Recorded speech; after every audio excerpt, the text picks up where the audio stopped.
잊으라는 말은 쉽게 들린다. 하지만 막상 그 말 앞에 서면 발이 떨어지지 않는다. 잊지 못해서가 아니다. 잊고 싶지 않아서다. 그 기억을 놓는 순간 내가 겪은 일이 없던 일이 되어버릴 것 같다. 아무도 모르게 사라져버릴 것 같다. 그래서 붙들고 있다. 증거처럼, 상처처럼, 나를 지탱하는 무엇처럼. 분노하지 마라. 복수하지 마라. 잊어라. 무관심이 최대의 복수다. 쇼펜하우어의 이 문장은 차갑게 들린다. 상처받은 사람에게 그냥 넘어가 라고 말하는 것처럼 느껴진다. 그래서 반발이 먼저 온다. 잊으면 지는 거 아닌가? 무관심하면 내가 겪은 일이 사라지는 거 아닌가? 복수하지 않으면 그 사람은 아무런 대가도 치르지 않는 거 아닌가? 이 말이 옳다는 걸 머리로는 안다. 하지만 가슴이 따라가지 못한다. 우리는 상처를 기억하는 방식에 익숙해져 있다. 누군가 나를 아프게 했을 때 우리는 그것을 잊지 않겠다고 다짐한다. 잊지 않는 것이 나를 지키는 일이라고 믿는다. 기억해야 다시 당하지 않는다고. 기억해야 내가 무너지지 않는다고 생각한다. 그래서 그 장면을 반복해서 떠올린다. 그때 그 사람이 했던 말, 그때 그 사람의 표정, 그때 내가 느꼈던 감정. 마치 영화를 되감기 하듯 수십 번, 수백 번 다시 본다. 그런데 이상한 일이 생긴다. 기억할수록 상처는 옅어지지 않는다. 오히려 선명해진다. 떠올릴수록 분노는 사라지지 않는다. 오히려 깊어진다. 잊지 않겠다고 다짐한 순간부터 우리는 그 기억에 포로가 된다. 벗어나려고 발버둥 칠수록 더 깊이 빠져든다. 이것이 상처를 붙드는 사람이 겪는 역설이다. 분노는 힘처럼 느껴진다. 누군가 나를 무시했을 때, 나를 배신했을 때, 나를 짓밟았을 때, 분노가 치밀어 오르면 무력하지 않다는 느낌이 든다. 내가 약하지 않다는 확인이 든다. 그래서 분노를 놓지 못한다. 분노를 놓으면 내가 무너질 것 같다. 분노만이 나를 버티게 해주는 것 같다. 복수에 대한 상상도 마찬가지다. 언젠가 그 사람에게 대갚아주겠다는 생각. 그가 무릎 꿇는 장면을 상상하고 그가 뉘우치는 모습을 그려본다. 그 상상 속에서 우리는 승자가 된다. 패배자가 아니라 심판자가 된다. 그 달콤함이 우리를 붙든다. 현실에서는 아무것도 해결되지 않았지만 상상 속에서는 이미 이겼다. 그 환상이 없으면 하루를 버틸 수 없을 것 같다. 그런데 정말 그런가? 분노가 나를 강하게 만들었는가? 복수의 상상이 나를 단단하게 만들었는가? 돌아보면 그렇지 않다. 분노에 휩싸인 날들은 하나같이 피곤했다. 온몸에 힘이 들어가 있었다. 잠이 오지 않았다. 밥맛이 없었다. 웃음이 나오지 않았다. 분노는 힘을 주는 것처럼 보였지만 실제로는 힘을 빼앗아갔다. 매일 조금씩 눈치채지 못하는 사이에 복수의 상상도 마찬가지였다. 그 상상을 하는 동안은 통쾌했다. 하지만 상상이 끝나고 나면 공허했다. 아무것도 바뀌지 않았다는 사실이 더 선명하게 느껴졌다. 현실의 무력감이 더 크게 다가왔다. 상상 속 승리는 현실의 패배를 더 깊게 만들었다. 여기서 시선을 돌려보자. 내가 분노하고 있는 동안 그 사람은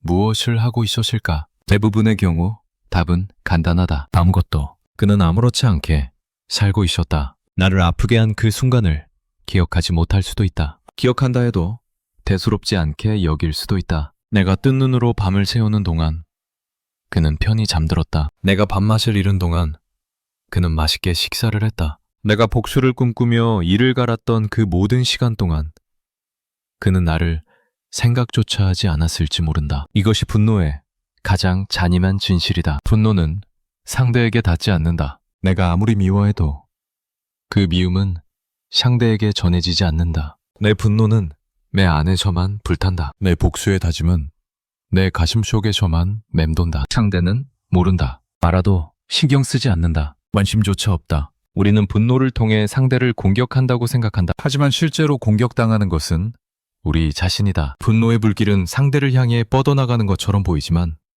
사실은 안으로 타들어간다. 복수의 칼날은 상대를 향해 겨눠져 있는 것 같지만 실제로 베이는 것은 내 손이다. 이 구조를 알면 쇼펜하우어의 말이 다르게 들린다. 그는 상처받은 사람에게 참으라고 말한 것이 아니다. 상처받은 사람에게 그만 스스로를 해치라고 말한 것이다. 분노하지 마 라는 말은 화내지 마가 아니다. 더 이상 너 자신을 태우지 마 라는 말이다. 복수하지 마 라는 말은 참아가 아니다. 복수의 환상에 네 삶을 낭비하지 마.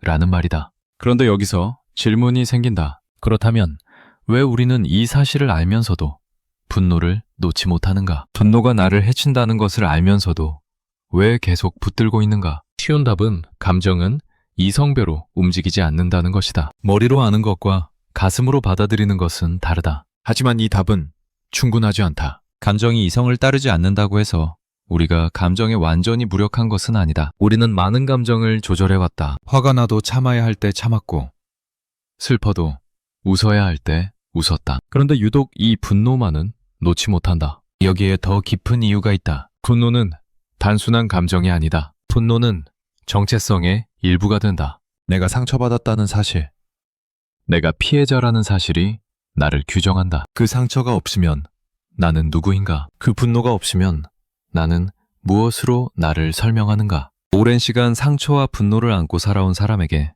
그것은 짐이 기부하지만 동시에 자기 자신이기도 하다. 그래서 잊으라는 말이 어렵게 느껴진다. 잊는다는 것은 그 일이 없던 일이 되는 것이 아니다. 그 일이 더 이상 나를 규정하지 않게 되는 것이다. 그것이 두렵다. 상처가 사라지면 나도 사라질 것 같다. 분노가 없어지면 텅 빈 공허만 남을 것 같다. 이것이 우리가 분노를 놓지 못하는 진짜 이유다. 분노는 고통이지만 익숙한 고통이다. 익숙한 고통은 낯선 평화보다 편하다. 우리는 알려진 지옥을 알려지지 않은 천국보다 선호한다. 변화가 두렵기 때문이다. 분노 없는 내가 어떤 모습일지 모르기 때문이다. 복수에 대해서도 같은 이야기를 할 수 있다. 복수의 다짐은 미래를 향한 것처럼 보인다. 언젠가 되갚아주겠다는 약속. 하지만 실제로 복수의 다짐은 과거에 묶여 있다. 복수를 꿈꾸는 한 우리는 그 과거의 장면에서 벗어나지 못한다. 그 순간으로 계속 돌아간다.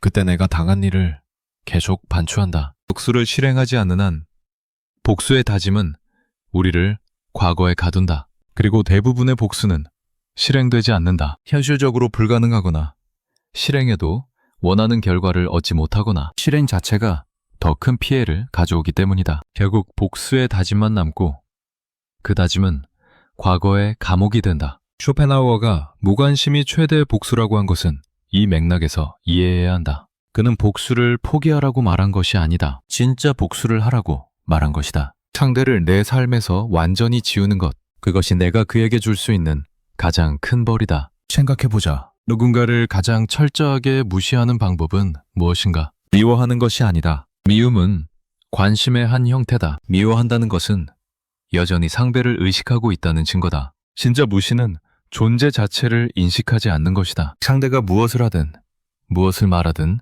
아무런 반응이 없는 것, 마치 그가 세상에 존재하지 않는 것처럼 사는 것. 이것이 왜 최대의 복수인가? 인간에게 가장 고통스러운 것은 미움받는 것이 아니다. 무시당하는 것이다. 존재를 부정당하는 것이다. 미움은 적어도 존재를 인정한다. 미워할 가치가 있다고 인정하는 것이다. 하지만 무관심은 존재 자체를 지운다. 아무것도 아닌 것으로 만든다. 물론 상대가 우리의 무관심을 알아차리지 못할 수도 있다. 그가 이미 우리에게 관심이 없다면 우리의 무관심도 아무런 영향을 미치지 못할 것이다. 하지만 그것은 중요하지 않다. 무관심의 진짜 가치는 상대에게 주는 벌이 아니다. 나에게 주는 자유다. 여기서 다시 분노의 구조를 들여다보자. 분노는 연결이다. 이상하게 들릴 수 있지만 분노는 관계를 유지하는 방식이다. 우리는 보통 분노를 단절로 생각한다. 누군가에게 화가 나면 관계가 끊어진다고 생각한다. 하지만 정반대다. 분노는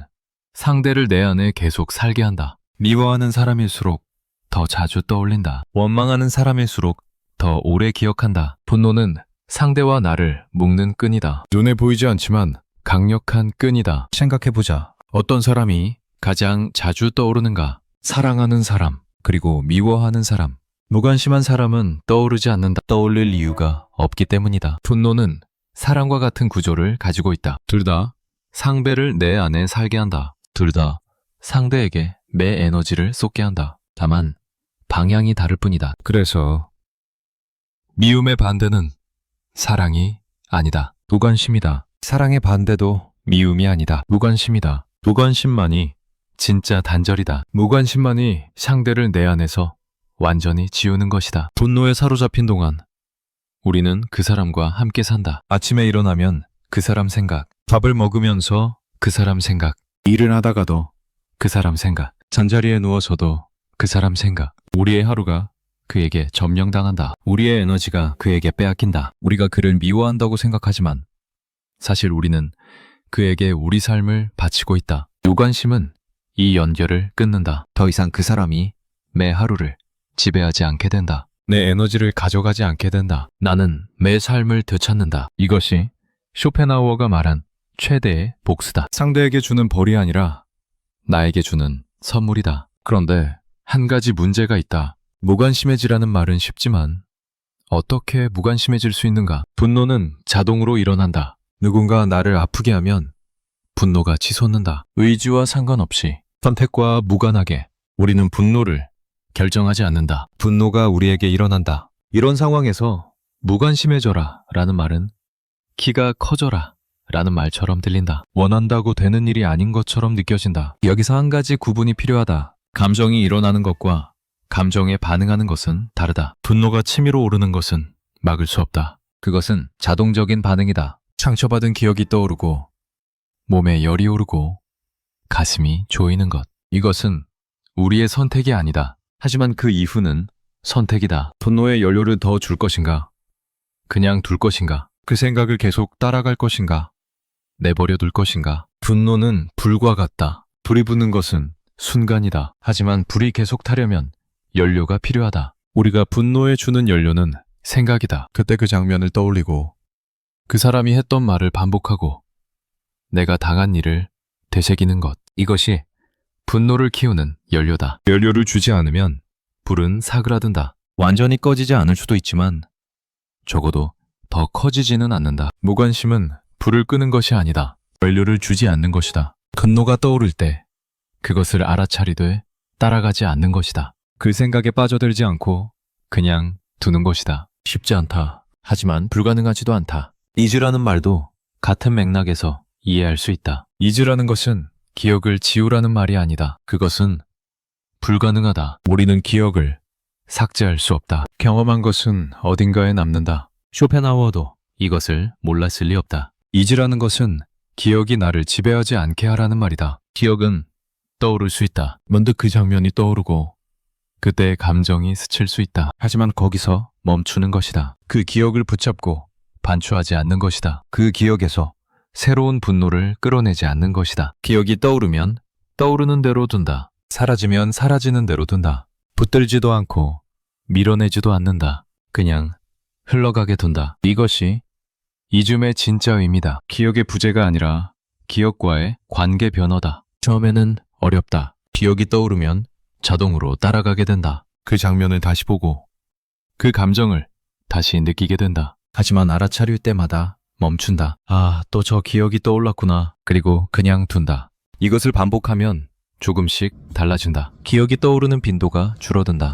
떠올라도 머무는 시간이 짧아진다. 감정의 강도가 약해진다. 완전히 사라지지는 않을 수 있다. 아주 오래된 상처는 평생 흔적을 남길 수도 있다. 하지만 흔적은 상처와 다르다. 흔적은 아프지 않다. 흔적은 그냥 거기 있을 뿐이다. 과거에 무슨 일이 있었는지 알려주지만 현재의 나를 지배하지는 않는다. 다시 처음의 문장으로 돌아가자. 분노하지 마라. 복수하지 마라. 잊어라. 무관심이 최대의 복수다. 이제 이 말이 조금 다르게 들릴 수 있다. 이것은 차가운 말이 아니다. 상처받은 사람에게 참으라는 말이 아니다. 오히려 상처받은 사람을 위한 말이다. 더 이상 스스로를 해치지 말라는 말이다. 더 이상 그 사람에게 삶을 낭비하지 말라는 말이다. 네 삶을 되찾으라는 말이다. 물론 이 말이 쉽게 느껴지지는 않을 것이다. 상처가 깊을수록 분노가 오래될수록 더 어렵다. 하지만 방향은 알 수 있다. 어디로 가야 하는지는 알 수 있다. 그것만으로도 의미가 있다. 길이 보이면 걸을 수 있다. 느리더라도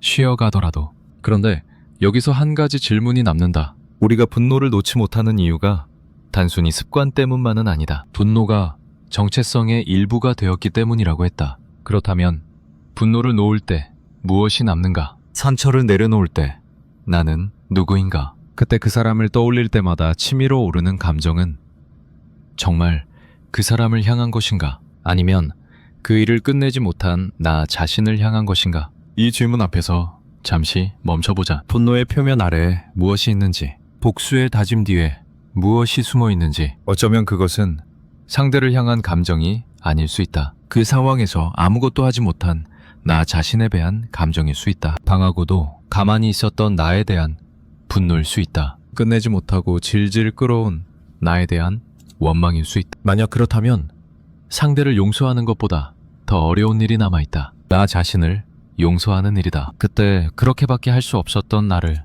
받아들이는 일이다. 그것이 어쩌면 진짜 시작점일 수 있다. 분노는 밖을 향하는 것처럼 보이지만 사실은 안을 향한다. 상대를 미워하는 것 같지만 사실은 나 자신과 싸우고 있다. 이 구조를 알면 분노를 대하는 태도가 달라질 수 있다. 분노가 치밀어 오를 때 이 분노가 정말 누구를 향한 것인지 물어볼 수 있다. 그 물음 자체가 분노와 거리를 만든다. 분노에 휩쓸리지 않고 한 발 물러서서 볼 수 있게 해준다. 쇼펜하우어의 문장은 결국 이런 질문으로 이어진다. 나는 누구를 향해 분노하고 있는가? 정말 상대인가? 아니면 나 자신인가? 그리고 나는 무엇을 지키려고 이 분노를 붙들고 있는 정말 정의인가? 아니면 상처받은 자아인가? 이 질문에 대한 답은 각자 다를 것이다. 정해진 답도 없다. 하지만 질문을 던지는 것 자체가 변화의 시작이다. 분노를 당연하게 여기지 않고 들여다보는 것. 복수의 다짐을 정의로 포장하지 않고 직면하는 것. 그것이 무관심으로 가는 첫걸음이다. 무관심은 도착점이 아니라 방향이다. 완전히 도달하지 못할 수도 있다. 하지만 그 방향으로 가는 동안 분노는 조금씩 힘을 잃는다. 상대가 내 하루를 지배하는 시간이 줄어든다. 내 삶이 조금씩 돌아온다. 그것으로 충분하다. 완벽하지 않아도 괜찮다. 조금씩 나아가면 된다. 분노하지 마라. 복수하지 마라. 잊어라. 무관심이 최대의 복수다. 이 문장을 가슴에 새기는 것이 아니라 가끔 꺼내보는 것으로 시작하면 된다. 분노가 치밀어 오를 때 한번 떠올려 보는 것. 복수의 상상에 빠져들 때 한번 생각해 보는 것. 그것만으로도 무언가가 달라진다. 아주 조금씩. 아주 천천히. 하지만 분명하게 우리는 모두 나름의 방식으로 상처를 다루어 왔다. 누군가는 잊으려 애쓰고, 누군가는 대갚아주겠다고 다짐하고, 누군가는 그냥 묻어두려 한다. 방식은 달라도 공통점이 있다. 상처를 대하는 태도가 한번 정해지면 그것이 반복된다는 것이다. 다른 상황에서도, 다른 사람에게서도 같은 방식이 되풀이된다. 이상한 일이다. 같은 방식이 효과가 없다는 걸 알면서도 반복한다. 분노해봤자 상대는 바뀌지 않는다는 걸 알면서도 또 분노한다. 복수를 다짐해봤자 실행하지 못한다는 걸 알면서도 또 다짐한다. 왜 우리는 실패한 방식을 계속 선택하는가? 왜 다른 방법을 시도하지 않는가? 여기에 단순한 습관 이상의 무언가가 있다. 우리가 반복하는 것은 행동이 아니라 태도다. 상처를 대하는 근본적인 자세가 굳어져 있다. 그리고 그 태도는 상처를 치유하는 방향이 아니라 상처를 유지하는 방향으로 작동한다. 의식하지 못하는 사이에 상처를 기억하는 방식을 살펴보자. 우리는 상처를 특별한 방식으로 저장한다. 좋았던 기억은 흐릿해지고 나빴던 기억은 선명해진다. 칭찬받은 말은 잊어버리고 모욕당한 말은 또렷하게 남는다. 10번 잘해줘도 한 번 잘못하면 그 한 번만 기억한다. 이것은 개인의 성격 문제가 아니다. 인간이라면 누구나 가진 경향이다. 이 경향에는 이유가 있다. 오래전 인간이 살아남으려면 위험을 기억해야 했다. 어디서 다쳤는지, 누가 나를 해쳤는지, 무엇이 위협적이었는지 이 기억이 생존을 가능하게 했다. 좋은 기억은 없어도 살 수 있지만 나쁜 기억이 없으면 죽을 수도 있었다. 그래서 우리의 뇌는 부정적인 경험에 더 민감하게 반응하도록 만들어졌다. 문제는 이 오래된 시스템이 지금도 작동한다는 것이다. 더 이상 생존이 걸린 상황이 아닌데도 상처는 깊이 새겨진다. 사소한 무시, 작은 배신, 가벼운 모욕. 생명을 위협하는 일이 아닌데도 뇌는 비상신호를 보낸다. 잊지 마라. 기억해라. 경계해라. 그래서 우리는 상처를 붙들게 된다. 의지와 상관없이 선택과 무관하게 뇌가 그렇게 작동하기 때문이다. 이것을 알면 자신을 조금 덜 탓할 수 있다. 상처를 잊지 못하는 것은 의지가 약해서가 아니다. 그렇게 만들어졌기 때문이다. 하지만 여기서 끝이 아니다. 생물학적 경향은 출발점일 뿐이다. 그 위에 우리가 덧붙이는 것들이 있다. 상처를 붙드는 행위에 이름을 붙여보자. 우리는 그것을 잊지 않는 것이라고 부른다. 마치 그것이 미덕인 것처럼. 마치 그것이 올바른 일인 것처럼. 잊지 않겠다고 다짐하는 순간 상처는 의무가 된다. 잊으면 안 되는 것, 기억해야 하는 것으로 승격된다. 분노에도 이름이 붙는다. 정당한 분노라고 부른다. 내가 화나는 것은 당연하다. 누구라도 화가 날 상황이었다. 이 분노는 정당하다. 이렇게 명령하는 순간 분노는 정의가 된다. 분노를 유지하는 것이 옳은 일이 된다. 분노를 버리는 것이 오히려 잘못된 일처럼 느껴진다. 복수의 다짐도 마찬가지다. 복수할 자격이라고 부른다. 나는 당했다. 나는 피해자다. 그러므로 나에게는 되갚을 권리가 있다. 이 논리는 완벽해 보인다. 누구도 반박하기 어렵다. 하지만 이 논리가 하는 일은 하나다. 복수의 환상을 정당화하는 것이다. 복수를 꿈꾸는 시간을 허락하는 것이다. 이렇게 우리는 상처와 분노와 복수의 명분을 부여한다. 명분이 생기면 놓기가 더 어려워진다. 그것을 놓는 것이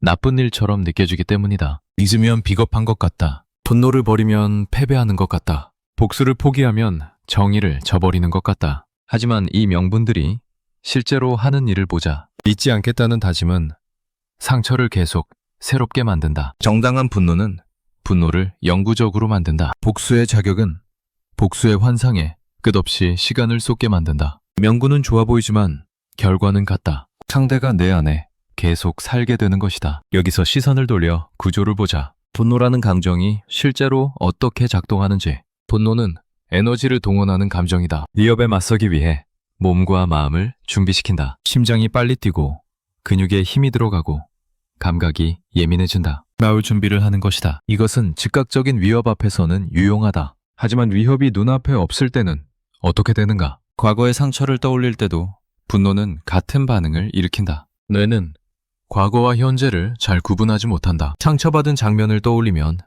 지금 다시 상처받는 것처럼 반응한다. 몸은 긴장하고 마음은 흥분한다. 싸울 준비를 한다. 그런데 싸울 상대가 없다. 상대는 여기 없다. 어쩌면 수년 전 일이다. 어쩌면 다시는 만나지 않을 사람이다.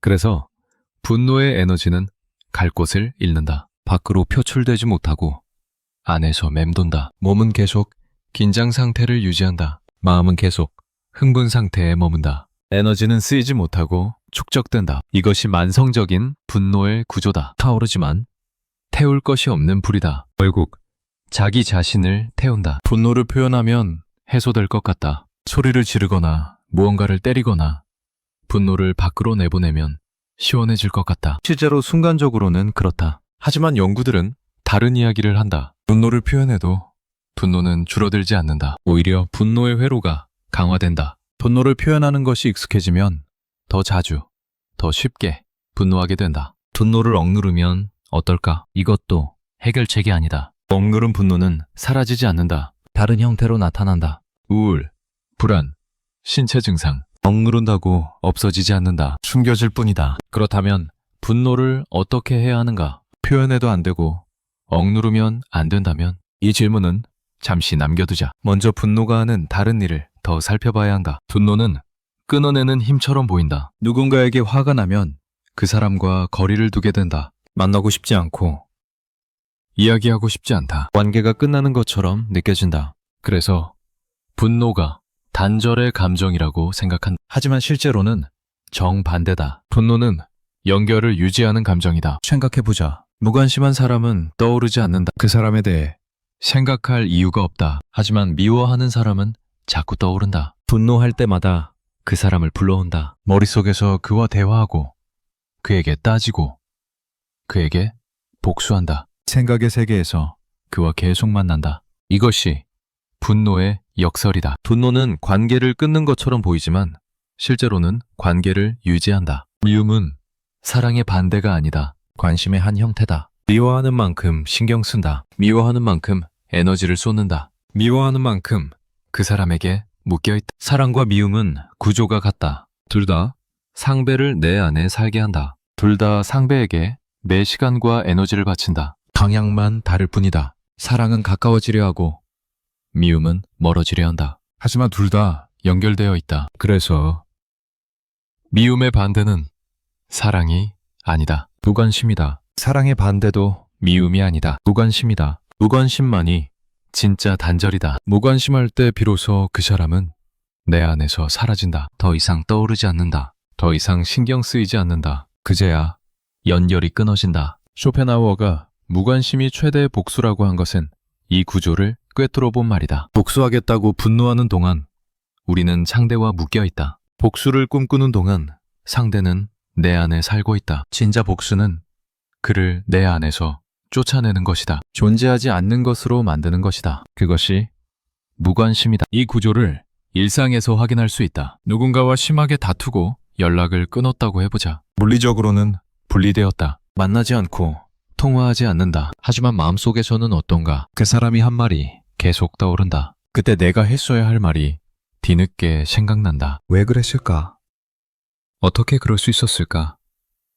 언젠가 만나면 꼭 말해야지. 이런 생각들이 끝없이 이어진다. 겉으로는 연락을 끊었지만 머릿속에서는 매일 대화하고 있다. 물리적으로는 떨어져 있지만 심리적으로는 붙어 있다. 이것이 분노가 만드는 연결이다. 끊었다고 생각하지만 끊어지지 않은 것이다. 반대로 정말 무관심해진 관계를 떠올려보자. 예전에는 친했지만 지금은 아무런 감정이 없는 사람. 그 사람을 떠올리면 어떤가? 별 느낌이 없다. 좋지도 싫지도 않다. 가끔 생각나더라도 잠깐이다. 금방 잊어버린다. 미워하지도 않고 그리워하지도 않는다. 그냥 그런 사람이 있었구나 싶을 뿐이다. 이것이 진짜 단절이다. 감정이 없는 상태, 에너지가 가지 않는 상태. 이 상태에서 상대는 내 안에서 사라진다. 기억은 있을 수 있다. 하지만 기억이 나를 움직이지 않는다. 기억이 감정을 불러오지 않는다. 두 상태를 비교하면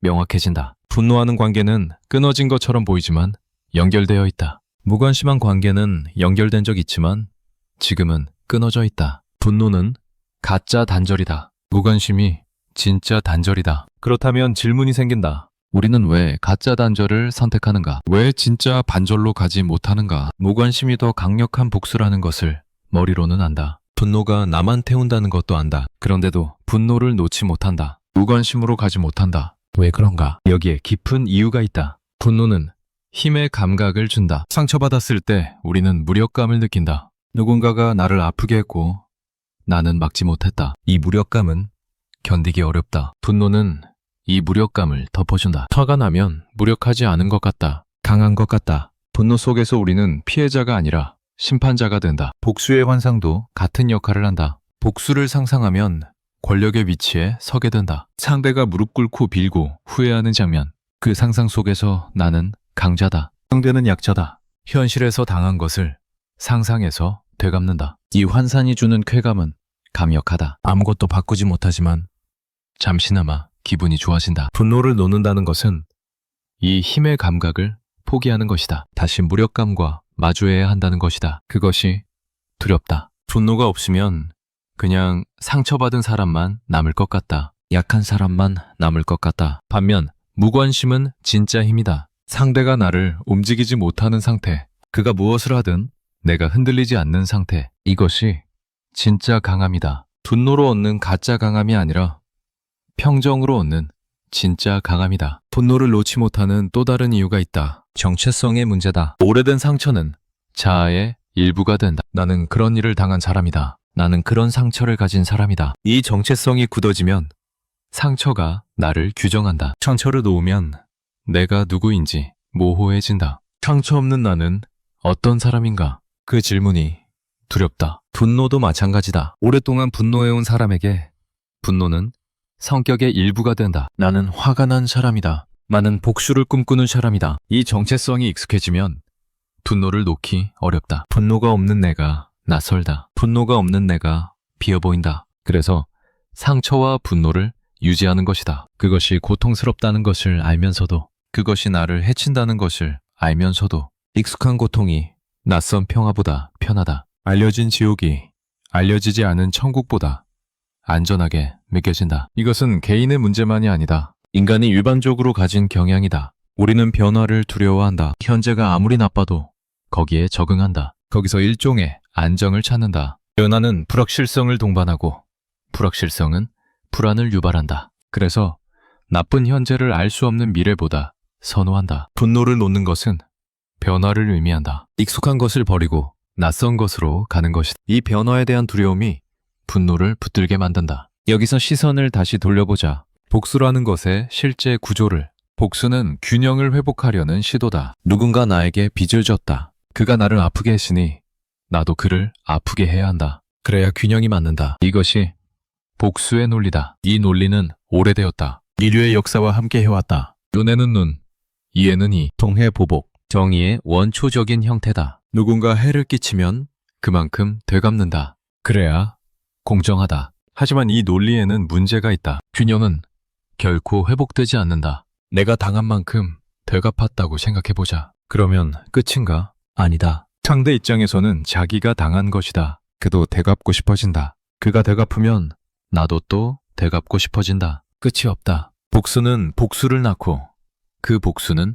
또 다른 복수를 낳는다. 균형은 영원히 오지 않는다. 설령 상대가 되갚지 않는다 해도 문제는 남는다. 복수를 했을 때 정말 만족스러운가? 영화나 소설에서는 복수가 통쾌하다. 하지만 현실에서는 다르다. 복수를 실행한 사람들의 이야기를 들어보면 공허함을 말하는 경우가 많다. 기대했던 만족감이 오지 않았다고. 뭔가 채워지기는커녕 더 비어버린 것 같다고. 왜 그런가? 복수는 과거를 바꾸지 못하기 때문이다. 내가 당한 일은 이미 일어났다. 그것은 변하지 않는다. 복수를 해도 그때의 상처가 사라지지 않는다. 그때의 고통이 없어지지 않는다. 복수는 과거를 되돌리지 못한다. 현재에 새로운 고통을 추가할 뿐이다. 그래서 복수는 환상이다. 균형을 회복할 것처럼, 상처를 치유할 것처럼, 정의를 실현할 것처럼 보이지만 실제로는 아무것도 해결하지 못한다. 과거는 그대로고 현재만 더 나빠진다. 복수의 환상에는 또 다른 면이 있다.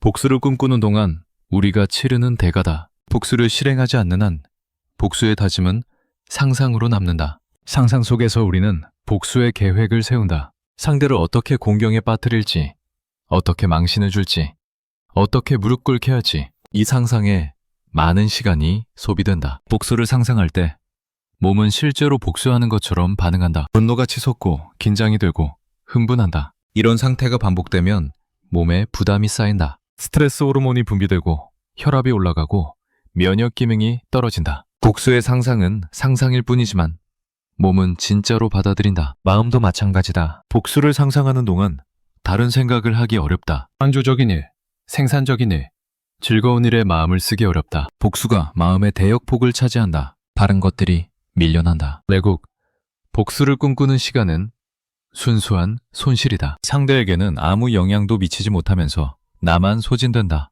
그 시간에 할 수 있었던 다른 일들을 놓친다. 복수의 대가는 내가 치른다. 상대는 아무것도 치르지 않는다. 이것을 알면 복수의 환상이 조금 다르게 보인다. 복수를 꿈꾸는 것이 상대에게 뭔가를 하는 것처럼 느껴지지만 사실은 나에게 하는 것이다. 내 시간을 쓰고 내 에너지를 쓰고 내 건강을 쓴다. 상대를 위해서가 아니라 상대에 의해서. 이것이 복수의 진짜 구조다. 여기서 무관심의 의미를 다시 생각해보자. 무관심이 최대의 복수라는 말은 역설적으로 들린다. 복수를 포기하는 것이 어떻게 복수가 되는가? 아무것도 하지 않는 것이 어떻게 복수가 되는가? 하지만 구조를 보면 이해가 된다. 복수를 꿈꾸는 동안 상대는 내 안에 살고 있다. 내 생각을 차지하고 내 감정을 움직이고 내 시간을 쓰게 한다. 그가 나를 지배하고 있다. 물리적으로 떨어져 있어도 심리적으로는 연결되어 있다. 상대의 입장에서 보면 이것은 성공이다. 자기가 아무것도 하지 않아도 내가 알아서 고통받고 있다. 무관심은 이 연결을 끊는다. 상대가 더 이상 내 안에 살지 못하게 한다. 내 생각에서 밀어낸다. 내 감정에서 제거한다. 그가 내 시간을 쓰지 못하게 한다. 이것은 상대에게 실질적인 손해를 주지 않을 수 있다. 그가 내 무관심을 알아차리지 못할 수도 있다. 하지만 중요한 것은 상대가 아니다. 나다. 무관심의 진짜 가치는 내가 나를 되찾는 것이다. 상대에게 빼앗겼던 시간과 에너지와 평화를 되찾는 것이다. 상대에게 줄 벌이 아니라 나에게 줄 선물이다. 이것이 쇼펜하우어가 말한 무관심이다. 물론 상대가 무관심을 느낀다면 그것도 벌이 될 수 있다. 앞서 말했듯이 인간에게 가장 고통스러운 것은 미움받는 것이 아니라 무시당하는 것이다. 존재를 인정받지 못하는 것이다. 하지만 이것은 부수적인 효과다. 주된 목적은 내 삶을 되찾는 것이다. 이제 질문으로 돌아와 보자. 우리는 왜 분노를 놓지 못하는가? 왜 무관심으로 가지 못하는가? 지금까지 살펴본 것을 정리하면 이렇다. 분노는 힘의 감각을 준다. 무력감을 덮어준다. 복수의 환상은 권력의 위치에 서게 해준다. 상처와 분노는 정체성의 일부가 되어버리기 힘들다. 연호에 대한 두려움이 현재 상태를 유지하게 만든다. 분노가 연결을 유지한다는 사실을 의식하지 못한다. 이 모든 것이 작동해서 분노를 붙들게 만든다. 무관심으로 가지 못하게 막는다. 하지만 이것을 안다고 해서 바로 무관심해지는 것은 아니다. 아는 것과 실행하는 것은 다르다. 습관은 쉽게 바뀌지 않는다. 오래된 태도는 쉽게 바뀌지 않는다. 그래도 아는 것은 의미가 있다. 분노가 치밀어 오를 때 이것이 어떤 구조인지 알면 조금 물러설 수 있다. 아, 지금 분노가 나를 상대와 연결하고 있구나. 아, 지금 복수의 환상이 내 시간을 쓰고 있구나. 이렇게 인식하는 것 자체가 거리를 만든다. 분노에 완전히 빠져드는 것을 막아준다. 무관심은 목적지가 아니라 방향이다. 완전한 무관심에 도달하지 못해도 괜찮다. 그 방향으로 조금씩 가면 된다. 오늘 조금 덜 떠올리고 내일 조금 덜 분노하면 된다. 완벽하지 않아도 괜찮다. 여기서 한 가지만 더 살펴보자. 분노를 놓는 것과 상대를 용서하는 것은 같은가 다른가? 흔히 분노를 놓으려면 용서해야 한다고 말한다. 하지만 이것은 부담스러운 요구다. 용서라는 말에는 무게가 있다. 용서한다는 것은 상대가 한 일을 받아들인다는 뜻처럼 들린다. 그것을 인정한다는 뜻처럼 들린다. 그것이 불의한 일이었다면 용서하기 어렵다. 용서가 정의를 저버리는 것처럼 느껴진다. 하지만 분노를 놓는 것과 용서하는 것은 다를 수 있다. 분노를 놓는다고 해서 상대가 한 일이 옳았다고 인정하는 것은 아니다. 그것이 부당했다는 사실은 그대로다. 다만 그것 때문에 나를 계속 태우지 않겠다는 것이다. 상대가 한 일에 대한 판단과 내가 어떻게 살 것인가에 대한 결정은 별개다. 그 사람을 미워하는 동안 나는 무엇을 지키고 있다고 믿었는가? 이 질문을 가만히 들여다보자. 분노하는 동안 우리는 뭔가를 지키고 있다고 느낀다. 나의 자존심, 나의 정의감, 나의 피해자로서의 권리, 잊지 않겠다는 다짐, 복수의 가능성, 이런 것들을 지키고 있다고 생각한다. 하지만 정말 그런가? 분노가 자존심을 지켜주었는가? 분노하는 동안 자존감이 높아졌는가? 아마 아닐 것이다. 분노는 자존감을 갉아먹는다. 계속 상처받은 과거에 매여있게 만든다. 피해자의 위치에 고정시킨다. 정의감은 어떤가? 분노가 정의를 실현했는가? 복수의 다짐이 정의를 가져왔는가? 대부분의 경우 아니다. 정의는 분노로 실현되지 않는다. 분노는 정의에 대한 열망을 표현하지만 정의 자체를 가져오지는 못한다. 지키고 있다고 믿었던 것들을 정말 지켰는지 돌아보면 대부분 그렇지 않다. 분노는 지키는 힘이 아니라 소진되는 힘이다. 우리가 지키고 있다고 믿은 것은 환상이다. 실제로 분노가 지켜준 것은 거의 없다. 분노를 놓는다고 해서 그것들을 잃는 것이 아니다. 이 질문을 오래 품어두면 분노와의 관계가 조금씩 달라질 수 있다. 분노가 치밀어 오를 때 스스로에게 물어보자. 지금 나는 무엇을 지키고 있다고 믿는가? 그리고 정말로 지켜지고 있는가? 대부분의 경우 대답은 비슷할 것이다. 지키고 있다고 믿었지만 실제로 지켜지는 것은 없다. 이것을 반복해서 확인하면 분노의 명분이 약해진다. 분노를 정당화하기 어려워진다. 그러면 분노를 조금씩 내려놓을 수 있게 된다. 완전히 내려놓지 못해도 괜찮다. 조금씩 가벼워지면 된다. 그것만으로도 달라지는 것이 있다. 상대가 내 하루를 지배하는 시간이 줄어든다. 내 에너지를 빼앗아가는 양이 줄어든다. 조금씩, 아주 천천히 나는 내 삶을 되찾는다. 분노하지 마라. 복수하지 마라. 잊어라. 무관심이 최대 복수다. 이 문장은 명령이 아니다. 방향이다. 도달해야 할 목적지가 아니라 걸어갈 길이다. 그 길 위에서 우리는 반복해온 태도를 돌아보게 된다. 왜 같은 방식을 반복했는지, 그것이 무엇을 지켜주었다고 믿었는지, 실제로 무엇이 지켜졌는지, 이런 질문들과 함께 걸어가면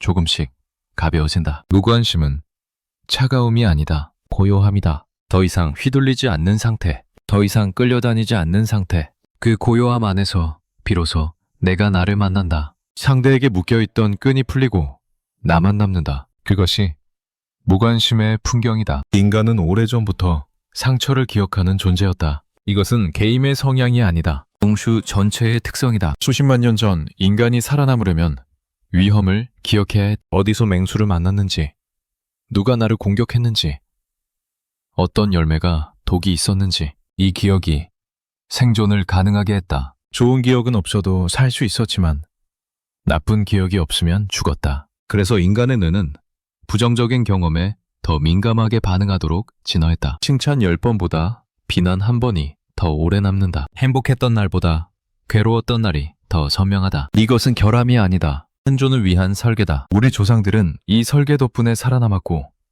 우리는 그들의 후손이다. 문제는 환경이 바뀌었다는 것이다. 더 이상 맹수에게 쫓기지 않는다. 부족 간의 전쟁에서 싸우지 않는다. 대부분의 위협은 물리적이지 않다. 그런데 뇌는 여전히 옛날 방식으로 작동한다. 누군가의 말 한마디에 상처받으면 뇌는 비상신호를 보낸다. 마치 생존이 위협받는 것처럼. 실제로는 아무런 물리적 위험이 없는데도. 그래서 우리는 상처를 붙들게 된다. 잊으면 안 될 것 같다. 경계를 늦추면 안 될 것 같다. 뇌가 그렇게 말한다. 하지만 이 경고는 대부분 과잉 반응이다. 생존과 무관한 상황에서 생존 시스템이 작동하는 것이다. 이 관점에서 보면 분노도 다르게 보인다. 분노는 위협에 맞서기 위한 감정이다. 적과 싸울 때 필요한 에너지를 동원한다. 심장을 빠르게 뛰게 하고 근육에 힘을 보내고 감각을 날카롭게 한다. 싸우거나 도망치거나. 이 반응은 즉각적인 위험 앞에서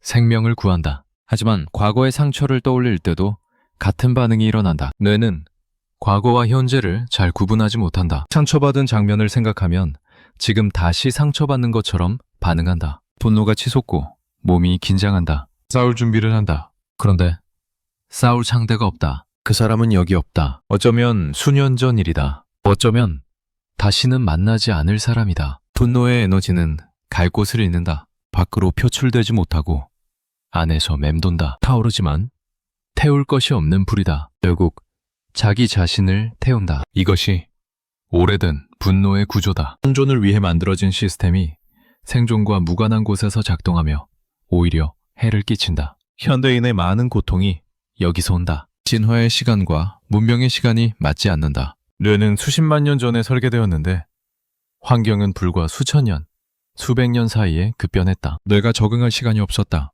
그래서 우리는 옛날 방식으로 반응하며 현대를 산다. 맹수는 없는데 맹수를 만난 것처럼 반응한다. 전쟁은 없는데 전쟁터에 있는 것처럼 긴장한다. 여기서 시선을 인류 전체로 넓혀보자. 분노와 복수는 인간의 역사와 함께 해왔다. 모든 문화, 모든 시대에 복수의 이야기가 있다. 신화에도 있고 전설에도 있고 역사에도 있다. 복수는 인간의 보편적인 충동이다. 특정 문화나 특정 시대의 산물이 아니다. 왜 그런가? 복수는 정의의 원초적 형태이기 때문이다. 누군가 나에게 해를 끼치면 그만큼 되갚는다. 눈에는 눈, 이에는 이. 이 원칙은 질서를 유지하는 기능을 했다. 해를 끼치면 되갚음을 당한다는 것을 알면 함부로 해를 끼치지 못한다. 복수의 위협이 억제력으로 작용한다. 하지만 복수는 끝이 없다. 내가 되갚으면 상대도 되갚고 싶어한다. 그가 되갚으면 나도 또 되갚고 싶어한다. 복수가 복수를 낳고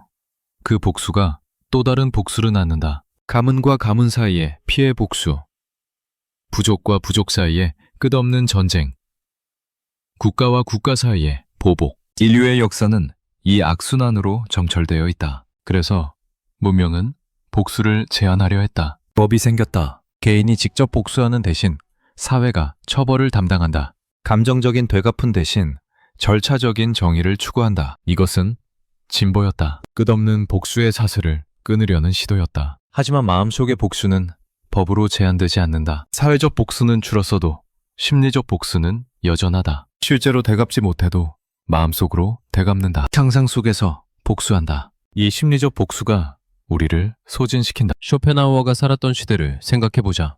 19세기 유럽, 그도 인간의 이 경향을 보았을 것이다. 사람들이 분노에 사로잡혀 스스로를 태우는 것을, 복수를 꿈꾸며 삶을 낭비하는 것을. 그가 무관심이 최대의 복수라고 한 것은 이 관찰에서 나왔을 것이다. 쇼펜하우어는 삶을 고통으로 보았다. 욕망이 고통의 원인이라고 생각했다. 원하는 것을 얻지 못하면 괴롭고 얻어도 곧 실증이 나서 또 괴롭다. 이 끝없는 욕망의 굴레에서 벗어나는 길은 욕망을 내려놓는 것이다. 무관심해지는 것이다. 분노와 복수도 욕망의 일종이다. 상대가 벌받기를 원한다. 상대가 고통받기를 원한다. 내가 되갚기를 원한다. 이 욕망이 충족되지 않으면 괴롭다. 설령 충족되어도 공허하다. 그래서 이 욕망도 내려놓아야 한다. 무관심이 답이 되는 이유다. 하지만 쇼펜하우어의 무관심은 차가운 것이 아니다. 체념도 아니다. 오히려 해방이다. 욕망에서 벗어나는 것, 분노에서 벗어나는 것, 그렇게 자유로워지는 것이다. 무관심이라는 말을 다시 들여다보자. 이 말은 오해받기 쉽다. 무관심이라고 하면 냉정함, 무감각, 무책임이 떠오른다. 하지만 쇼펜하우어가 말한 무관심은 그런 것이 아니다. 감정이 없는 상태가 아니다. 특정한 대상이 더 이상 감정을 움직이지 않는 상태다. 모든 것을 무감각해지는 것이 아니다. 그 사람이, 그 상처가 더 이상 나를 흔들지 않는 것이다. 다른 것에는 여전히 감정이 있다. 사랑하는 사람에게는 사랑을 느끼고 아름다운 것에는 감동을 느낀다. 다만 그 상처가 더 이상 내 감정을 지배하지 않는다. 이것을 감정의 졸업이라고 부를 수 있다. 그 감정을 겪었고 그 감정을 통과했고 이제 그 감정에서 벗어났다. 졸업은 부정이 아니다. 그 과정을 인정하면서 다음으로 나아가는 것이다. 분노를 느꼈던 것을 부정하지 않는다. 그 분노가 있었음을 인정한다. 다만 이제는 거기 머물지 않는다. 무관심은 도달점이기도 하지만 방향이기도 하다. 완전한 무관심에 이르지 못해도 그 방향으로 가는 것 자체가 의미 있다. 어제보다 조금 덜 떠올리고 오늘보다 내일 조금 덜 분노하면 된다. 완벽하지 않아도 괜찮다. 그런데 여기서 역설이 나타난다. 무관심해지려고 애쓰는 것 자체가 관심이다. 잊으려고 노력하는 것은 기억하고 있다는 증거다. 무관심해지려고 마음먹는 순간 이미 그 대상을 의식하고 있다. 분노를 놓으려고 힘쓰는 것도 분노와 씨름하고 있다는 뜻이다. 이 역설을 어떻게 풀 수 있는가? 동양의 오래된 지혜가 여기서 실마리를 준다. 노력 없는 노력, 의도 없는 의도, 하되 하지 않는 것, 이런 표현들이 있다. 모순처럼 들리지만 가리키는 바가 있다. 무관심해지려고 애쓰지 않는 것이다. 잊으려고 노력하지 않는 것이다. 그냥 두는 것이다. 기억이 떠오르면 떠오르는 대로 둔다. 분노가 치밀면 치미는 대로 둔다. 붙들지도 않고 밀어내지도 않는다. 그냥 흘러가게 둔다. 이것은 수동적인 것처럼 보이지만 실은 능동적이다. 반응하지 않기로 선택하는 것이기 때문이다. 기억이 떠올랐을 때 거기에 빠져드는 것은 쉽다. 자동적으로 일어난다. 하지만 거기서 한 발 물러서서 그냥 지켜보는 것은 의식적인 선택이다. 반응하지 않는 것을 선택하는 것이다. 이 태도를 조금 더 들여다보자. 기억이 떠오른다. 상처받았던 그 장면이 떠오른다. 평소라면 여기서 분노가 시작된다. 그 장면을 다시 보고 그때의 감정을 다시 느끼고 복수의 상상에 빠져든다. 이것이 익숙한 패턴이다. 하지만 다른 선택이 있다. 기억이 떠오르면 알아차린다. 아, 저 기억이 또 떠올랐구나. 그리고 거기서 멈춘다. 따라가지 않는다. 그 기억을 붙들고 반추하지 않는다. 밀어내려고 애쓰지도 않는다. 그냥 둔다. 구름이 하늘을 지나가듯 그냥 지나가게 둔다. 처음에는 어렵다. 기억이 떠오르면 자동으로 빠져든다. 오래된 습관이기 때문이다. 하지만 알아차릴 때마다 멈추면 조금씩 달라진다. 기억의 힘이 약해진다. 감정의 강도가 줄어든다. 머무는 시간이 짧아진다. 이것은 싸움이 아니다. 분노와 싸우는 것이 아니다. 기억과 싸우는 것이 아니다. 싸움은 에너지를 소모한다. 이긴다 해도 지친다. 그리고 대부분 이기지 못한다. 감정과의 싸움에서 의지력은 오래 버티지 못한다. 그래서 싸우지 않는다. 그냥 둔다. 저항하지 않으면 힘이 빠진다. 밀어내지 않으면 밀고 들어올 것도 없다. 무의무해의 지혜가 여기 있다. 이 태도가 인간에게 가능한가? 우리는 반응하도록 만들어졌다. 위협에 반응하고 상처에 반응하고 분노에 반응한다. 이것이 생존 시스템이다. 반응하지 않는 것이 정말 가능한가? 가능하다. 인간에게는 반응과 반응 사이에 틈이 있다. 자극이 오고 반응이 가기 전에 아주 짧은 순간이 있다. 대부분은 이 틈을 의식하지 못한다. 자극이 오면 곧바로 반응한다. 하지만 훈련하면 이 틈을 알아차릴 수 있다. 그 틈에서 선택할 수 있다. 자극과 반응 사이의 공간, 이 공간이 자유의 공간이다. 여기서 우리는 반응할 것인지 말 것인지 선택한다. 익숙한 패턴을 따를 것인지 다른 길을 갈 것인지 결정한다. 이 공간을 넓히는 것이 성장이다. 분노가 치밀어 오를 때 그것을 알아차리는 것, 그리고 잠시 멈추는 것. 이 짧은 순간이 모든 것을 바꾼다. 멈추지 못하면 분노에 휩쓸린다. 멈추면 선택할 수 있다. 이 선택의 능력이 인간을 인간답게 만든다. 동물은 이 능력이 없다. 자극이 오면 반응한다. 선택의 여지가 없다. 인간만이 자극과 반응 사이에서 선택할 수 있다. 이것이 인간의 특권이다. 다시 무관심으로 돌아오자. 무관심은 이 선택의 결과다. 기억이 떠올라도 반응하지 않기로 선택한다. 분노가 치밀어도 따라가지 않기로 선택한다. 이 선택을 반복하면 기억의 힘이 약해진다. 분노의 빈도가 줄어든다. 어느 순간 그 사람이 떠올라도 아무런 감정이 일지 않게 된다. 그것이 무관심이다. 이 무관심은 노력의 결과이기도 하고 노력 없음의 결과이기도 하다. 처음에는 의식적으로 선택해야 한다. 반응하지 않기로 의식적으로 결정해야 한다. 하지만 이것이 습관이 되면 더 이상 노력이 필요 없어진다. 자동으로 반응하지 않게 된다. 노력 없는 무관심에 도달한다. 이것은 긴 과정이다. 하루아침에 되지 않는다. 오래된 상처일수록 시간이 오래 걸린다. 깊은 분노일수록 쉽게 놓이지 않는다. 하지만 방향을 알면 갈 수 있다. 느리더라도 갈 수 있다. 여기서 한 가지 질문이 남는다. 그 사람이 내 안에서 완전히 사라지면 나는 어떻게 되는가? 오랫동안 분노해온 사람에게 분노는 정체성의 일부가 된다. 나는 그런 일을 당한 사람이다. 나는 그 사람을 미워하는 사람이다. 이 정체성이 굳어지면 상처와 분노가 나를 규정한다. 그것 없이 나는 누구인가? 무관심에 도달하면 이 정체성이 흔들린다. 더 이상 그 사람을 미워하지 않는다. 더 이상 그 상처가 나를 규정하지 않는다. 그러면 나는 누구인가? 빈 공간이 생긴다. 이 빈 공간이 두렵다. 그래서 어떤 사람들은 무의식적으로 분노를 붙든다. 분노가 없어지면 내가 없어질 것 같기 때문이다. 상처가 나를 지탱하고 있기 때문이다. 역설적이지만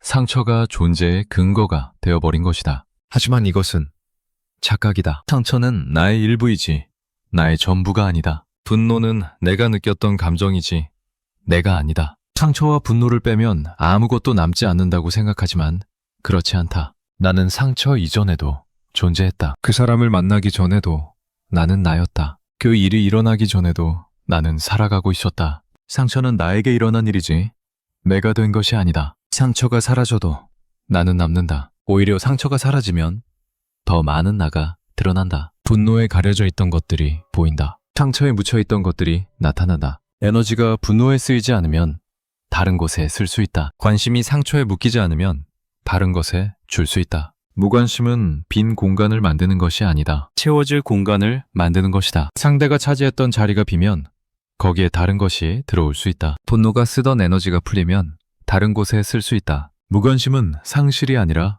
회복이다. 인간의 역사를 다시 보자. 상처와 분노와 복수의 역사였다. 하지만 동시에 용서와 화해와 초월의 역사이기도 했다. 인간은 분노할 줄 아는 만큼 용서할 줄도 안다. 복수를 꿈꿀 줄 아는 만큼 내려놓을 줄도 안다. 모든 문화에 복수의 이야기가 있듯이 모든 문화에 용서의 이야기도 있다. 원수를 사랑하라는 가르침, 자비를 베풀라는 가르침, 집착을 놓으라는 가르침.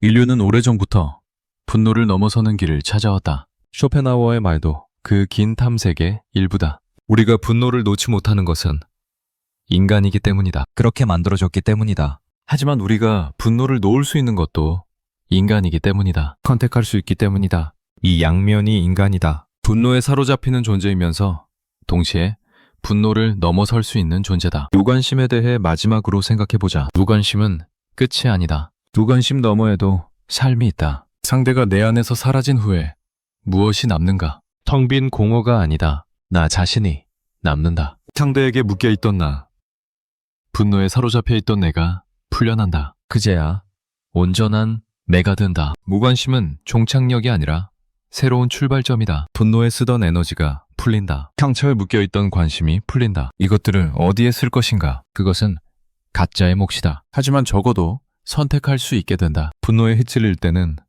선택의 여지가 없었다. 무관심에 도달하면 선택할 수 있다. 무관심은 냉정함이 아니다. 고요함이다. 더 이상 휘둘리지 않는 상태다. 그 고요함 안에서 더 많은 것이 보인다. 분노에 가려져 있던 것들이 보인다. 상처 너머에 있던 것들이 보인다. 삶이 다르게 보인다. 그 사람이 내 안에서 완전히 사라진 후에도 나는 여전히 나일 수 있을까? 아니면 그 분노가 사라지면 나도 일부 사라지는 걸까? 이 질문은 두려움에서 나온다. 분노 없이 내가 존재할 수 있을까 하는 두려움이다. 상처 없이 내가 누구인가 하는 두려움이다. 하지만 질문을 바꿔볼 수도 있다. 분노가 사라지면 무엇이 나타날까? 상처가 치유되면 무엇이 드러날까? 상대가 내 안에서 사라지면 그 자리에 무엇이 채워질까? 분노는 나의 일부였지만 나의 전부가 아니었다. 상처는 내게 일어난 일이었지만 내가 아니었다. 그것들이 사라져도 나는 남는, 오히려 더 많은 내가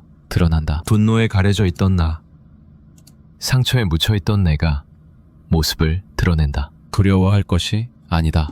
분노가 사라지면 나도 사라지는 것이 아니다. 분노가 차지했던 자리가 비면 거기에 다른 무언가가 들어온다. 그것이 무엇인지는 아직 모른다. 하지만 분노보다는 나을 것이다. 상처보다는 가벼울 것이다. 분노하지 마라. 복수하지 마라. 잊어라. 무관심이 최대의 복수다. 이 문장을 처음 들었을 때의 반발을 기억해보자. 차갑게 느껴졌다. 상처받은 사람에게 무책임한 말처럼 들렸다. 하지만 이제는 다르게 들릴 수 있다. 이것은 명령이 아니다. 초대다. 분노에서 벗어나라는 초대다.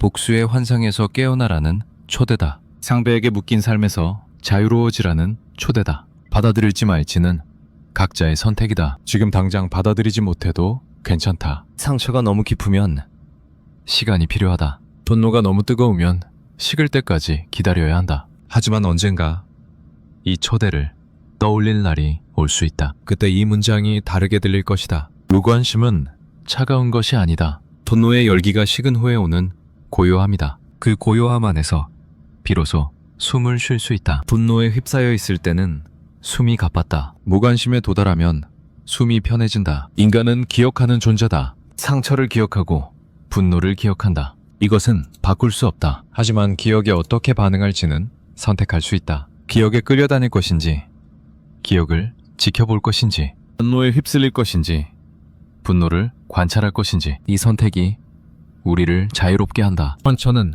사라지지 않을 수 있다. 아주 깊은 상처는 흔적은 남긴다. 하지만 흔적은 상처와 다르다. 상처는 아프지만 흔적은 아프지 않다. 상처는 피를 흘리지만 흔적은 그냥 거기 있을 뿐이다. 과거에 무슨 일이 있었는지 말해주지만 현재의 나를 해치지는 않는다. 무관심에 도달하면 상처는 흔적이 된다. 기억은 남지만 감정은 사라진다. 그때 그런 일이 있었구나. 그때 내가 많이 아팠구나. 하지만 지금은 괜찮다. 지금은 더 이상 아프지 않다. 쇼펜하우어의 문장은 100년도 더 전에 쓰여졌다. 하지만 여전히 울림이 있다. 인간의 본성이 바뀌지 않았기 때문이다. 우리는 여전히 상처받고, 여전히 분노하고, 여전히 복수를 꿈꾼다. 그리고 여전히 그것 때문에 고통받는다. 이 고통에서 벗어나는 길이 있다. 무관심이라는 길이다. 쉬운 길이 아니다. 오래 걸리는 길이다. 하지만 길이 있다는 것을 아는 것만으로도 의미가 있다. 어디로 가야 하는지 알면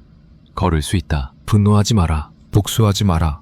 잊어라. 무관심이 최대의 복수다. 이 문장은 답이 아니다. 방향이다. 도달해야 할 목적지가 아니라 걸어갈 길이다. 그 길 위에서 우리는 각자의 속도로 걸어간다. 누군가는 빠르게, 누군가는 천천히, 누군가는 멈췄다가 다시 걷고, 누군가는 돌아갔다가 다시 온다. 하지만 방향만 알면 언젠가는 도달한다. 무관심은 끝이 아니라 시작이다. 분노가 끝나고 새로운 것이 시작된다.